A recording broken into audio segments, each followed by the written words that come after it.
Erasmus, ja! Aljaž Erlač in bil sem eno leto na Dunaju, študiram pa ekonomijo. Sem Iris Juder, študiram pedagogiko in za pedagogiko sem bila v Španiji, v Cadizu. Bratina, študiram logistiko in sem bil v Brnu na Češkem. Vtis na Dunaju, da je 100-krat večja od Maribora, dosti več ljudi, multikulti. Spomnila iz Dunaja se je eno od neštetih kebabov, ko so vse posod po mestu. In ko nas je ta kebab mojster zagledal, to ekipo Erasmusa, je muzika navil na polno, mi smo jedli kebabe in plesali, tudi operativna me priprava, ne. Odlična izkušnja je bila, ja.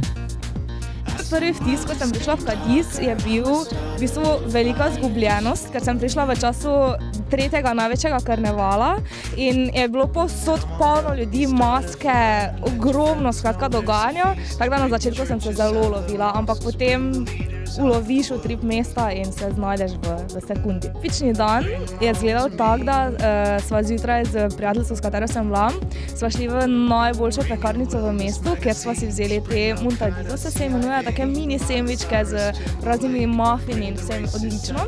Potem sva šli na faks, ki je bil dokaj blizu. Potem pa kar dokaj hitro nazaj, po kakšni eni urci, kjer smo potem vedno šli kar direktno na peščeno plažo, kjer smo pač z ostalimi Erasmusi igrali odbojko, ne vem, razne zadeve, tudi surfali smo. Potem pa so se tudi meni začele vse stvari pripravljati na zabavo. Pri nas sicer nedelje niso bile tako oblegane, ampak lahko si pa šel v ene take posebne flamenko ali pa pač salsa klube, kjer smo se tudi učili potem plesati, tako da je bilo ful. Dala za res noro izkušnjo, spoznaš res različne kulture, različne ljudi, dogaja se v eno nekaj non-stop, ali je nedelja, ali je to ponedeljek, sreda, ni važno, skozi se nekaj dogaja. Vtis pa je bil predvsem nizke cene na Češkem, kar se tiče pijač, tudi hrane, tudi življenje, ki ga v Mariboru ne poznamo v takih razsežnostih kot v Brnu. V menjavi sem najbolj pogrešal hotel mamo. Priznam, da so stvari oprane, da je kosilo na mizi in podobno. Tukaj pa najbolj pogrešam to, ker sem tam imel večjo svobodo kot tukaj. Knjiga. Dobri den. Tequila. Arriba, abajo, al dentro, al centro. Prijatelji. Ganze Zeit. Plaža. Kaleta. Bolj malo znam češko. Post! Na zdravi. Salut.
pogrešal vse prijatelje, ko jih imam tu od malega. Zdaj, ko pa sem nazaj, pa pogrešam vse prijatelje, ko sem jih tam spoznal.